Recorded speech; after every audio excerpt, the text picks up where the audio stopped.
Hey guys, welcome back. So in this video, we're going to go into our first theory of theories of race and colonialism. This is going to be colonial theory, um, and the theorist that we're going to study is named Frantz Fanon. I was right about the pronunciation of Fanon, or at least I seem to be.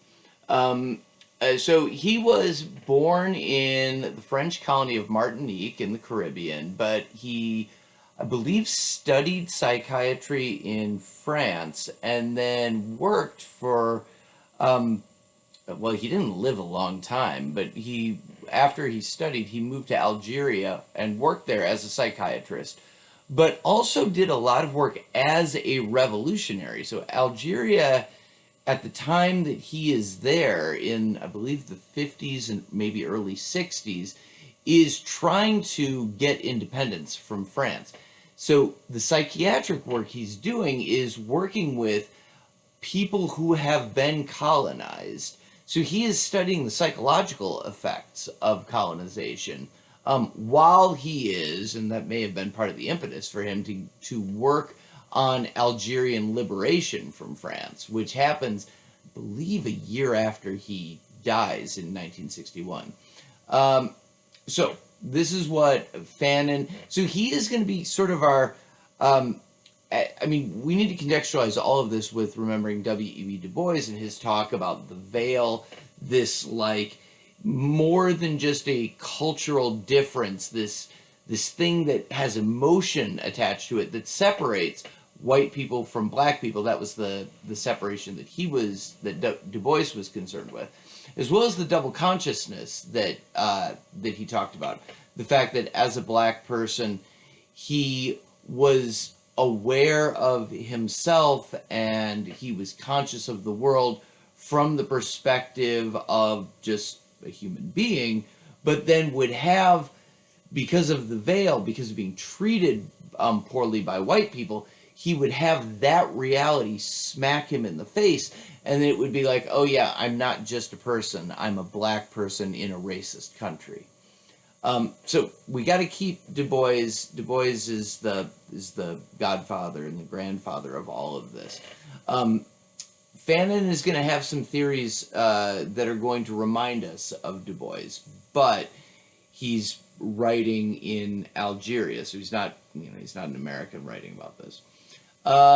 He says, okay, so look, Algeria is a colony. He was born in Martinique, which is also a colony of France, and he begins, at least for us, he's going to begin his theory thinking about, all right, well, why is there colonization? And it starts with the idea of capitalism. People were looking to make money, and so they didn't go out and colonize just to exercise power. Exercising power became part of it, but it was motivated by this idea of enrichment. At first, enrichment of the crown, of whatever particular colonizing power we're talking about, in this case France, and then eventually it becomes more spread out in private business. But Karl Marx actually talked about this, and Fanon is, at least to a degree, a Marxist. He follows Marx on some of his theories. And the idea that we want to link to capitalism and colonialism is the idea of primitive accumulation. So this is like the startup phase of capitalism, which, I mean, Marx is writing about it in the 1800s, but France is colonizing people in like the 1600s. So this is the beginning of capitalism, and it's this idea that we can get gold from these other places. We can get raw materials that we might need from these other places. And if we don't treat the people there well, we can get it for super, super cheap. So capitalism is the motivation, but a colonial racist attitude helps make capitalism really, really profitable.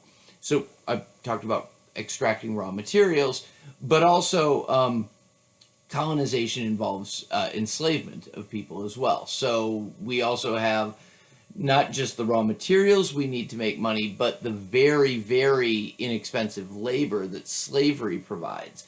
That is and remember, we saw that with Gomez de Zurara. He creates race based on the slave trade.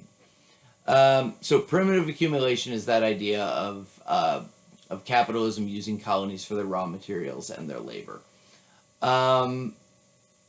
Later on, colonialism and capitalism are going to be linked in a slightly different way, in the sense that the colonies become markets for goods. So they you can make any rules you want for your colonies. You can tell them you have to buy from the people that we tell you to buy from, and they're going to be our the patrons of the government.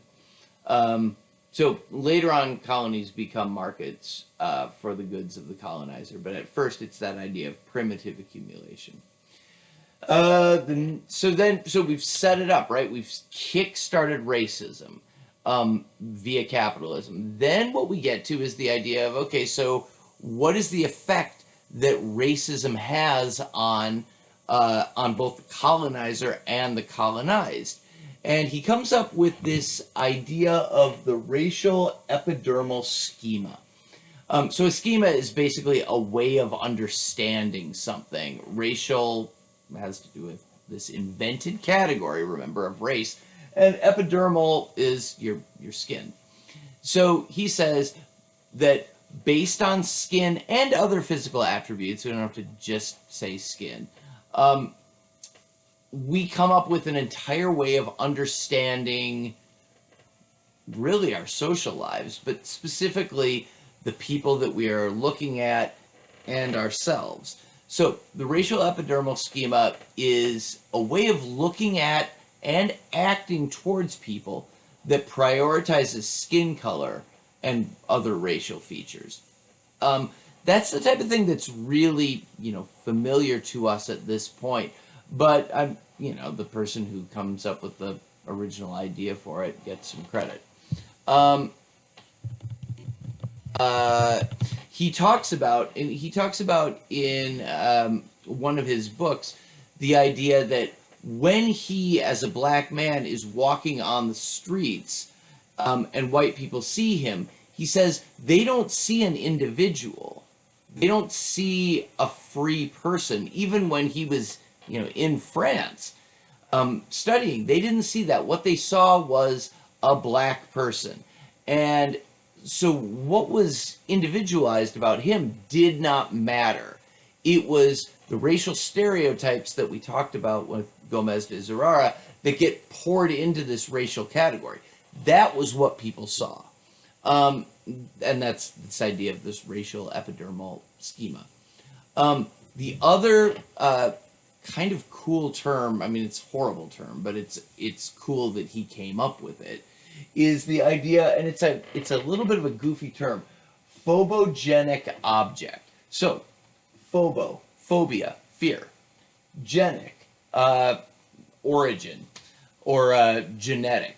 And so the idea here is that black people became an object that generated fear for white people.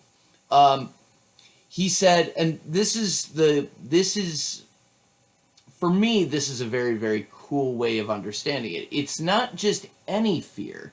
He said that the black man embodied unconscious European fears and came to, and this is the particularly interesting to me part, the phobogenic object, the black man, came to stand for the most shameful and dark aspects of human nature. Now, if we think about racial stereotypes in America, particularly when slavery and Jim Crow existed, but really some of these have carried all the way through to the day that I'm recording this. They were theories about the over-sexual nature of black men, which is why we as a society had to keep white women safe from them.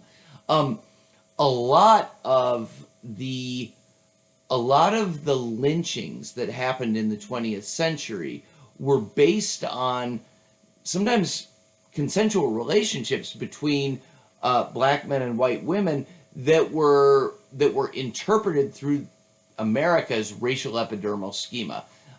Black men were insatiably sexual, and they would they would come after white women, and therefore they had to be punished, and not just punished, but made an example of, hence the public nature of lynching. Sorry, I mean, when we're talking about race, it's just horrible, because to re-ground this whole thing, it's all a social construction. Blackness as a social category doesn't exist before 1453. Then we create all this stuff. We imagine into existence all this stuff. And for Fanon, he's talking about actually imagining into existence this type of person who embodies all of the things we should be scared of. It's just they happen to be black.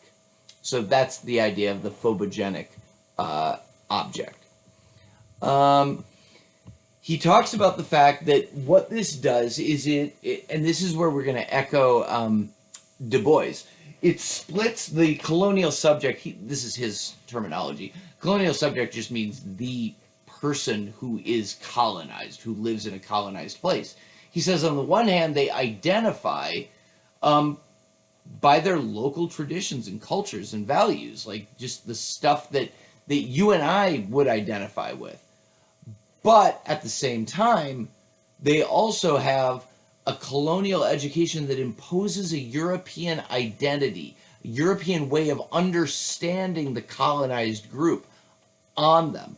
And so the colonial person ends up with this sort of split consciousness, a double consciousness in Du Bois's term, that distorts their understanding and their knowledge of themselves. They are being told by the powers that you are this way, but they're told by their traditions and their cultures that, well, I'm just a person, because that's what all cultures and traditions tell us. And hence the splitting. It comes from kind of being in two different cultures at the same time. The local culture that resists colonial imposition, and then the colonizers, that is the more formal culture, and also the one that the people in power are acting toward you based on. So you end up with this sort of double consciousness. Interestingly, Fanon also echoes Marx in saying the solution to this is violence. And not just to overcome, like in a practical way to get rid of the colonizers, but he says it also would have, remember he's a psychiatrist, he says this will have a positive psychological purpose, because it allows the person who has been colonized to get rid of their inferiority complex. It's not just you're getting rid of those people who have power over you, it's also you are reasserting your equality by driving them off, and there's a confidence that gets gained from that. The authors of our book stress that he also said, well, yeah, but you could also regain this confidence and lose your inferiority complex through symbolic demonstrations of strength, that they may be enough. I haven't read Fanon in the original, so I'm not totally sure, but that strikes me as being a way of taking the rough edges off of the reality of violence, that violence actually was what he said. That's what Marx said too, right? Marx said, you gotta overthrow capitalists. And that doesn't mean that I'm advocating for violence, but I am advocating for not necessarily taking the rough edges off of people. I'm a pacifist. I think we can appreciate the brilliance that exists here in terms of laying down some initial concepts for us and say, but I'm not quite willing to follow him all the way. Although I'm a pretty white guy who, I don't have any colonizers to throw off. Who knows what I would say in that situation. All right. That's it for, I'm sorry, I'm at about 15 minutes. Next time we will get into, we're going to kind of leave the idea of colonial theory and we'll move into post-colonial theory. And if I do it right now, I can get it under 15 minutes. I'll see you next time.